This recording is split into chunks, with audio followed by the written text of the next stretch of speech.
Hello বন্ধুগণ, তোমরা কেমন আছো? আশা করি ভালো আছো। আমিও ভালো আছি। তো আজকে নিয়ে আসলাম আরেকটা রেসিপি নিয়ে তোমাদের সাথে শেয়ার করব।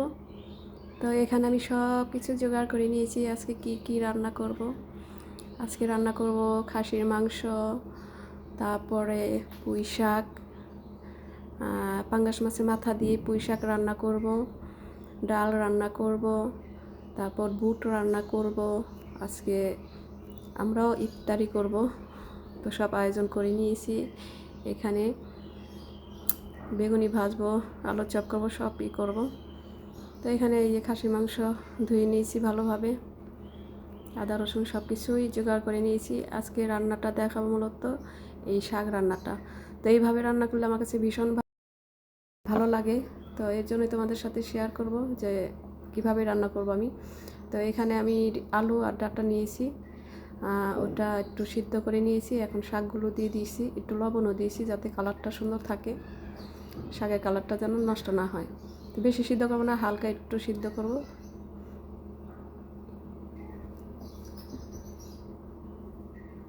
তো সিদ্ধ করা হয়ে গেছে, তো কোনো রকমে সিদ্ধ করব, তারপর নামিয়ে নিব।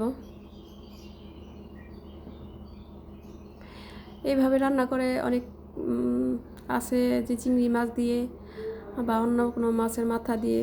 তো আমার কাছে ভালো লাগে পাঙ্গাসের মাথা দিয়ে, ভালো লাগে বেশি করে।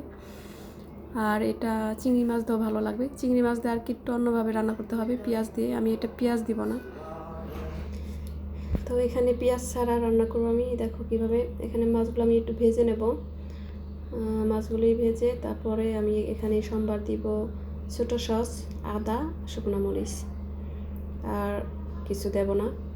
তো এইভাবে রান্নাগুলো কিন্তু খেতে অনেক সুন্দর একটা ঘ্রাণ আসে। যেহেতু ছোটো সস দিয়েছি, এটা একটু অন্যরকম ঘ্রাণটা আসে। তো আদাটা একটু ভাজা হলে, শুকনো মরিচ, এটি সব কিছু ভাজা হয়ে গেছে এখন দিয়ে দিব শাকগুলো।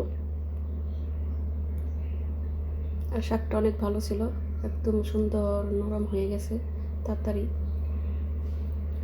তো এখানে আমি হলুদের গুঁড়ো, ধনিয়ার গুঁড়ো আর লবণ, কাঁচামরিচ দিয়ে দিলাম সব।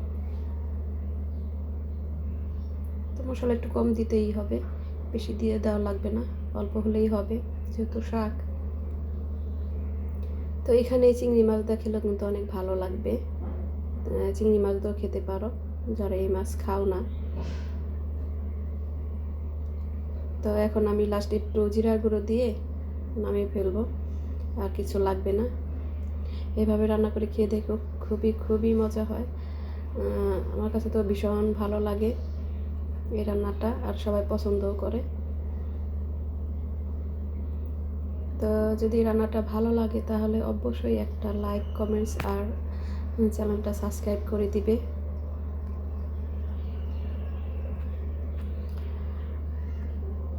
আর লাইক কমেন্ট করলে অবশ্যই বুঝতে পারবো যে না, তোমরা দেখো ভিডিওটা, তোমাদেরও ভালো লেগেছে।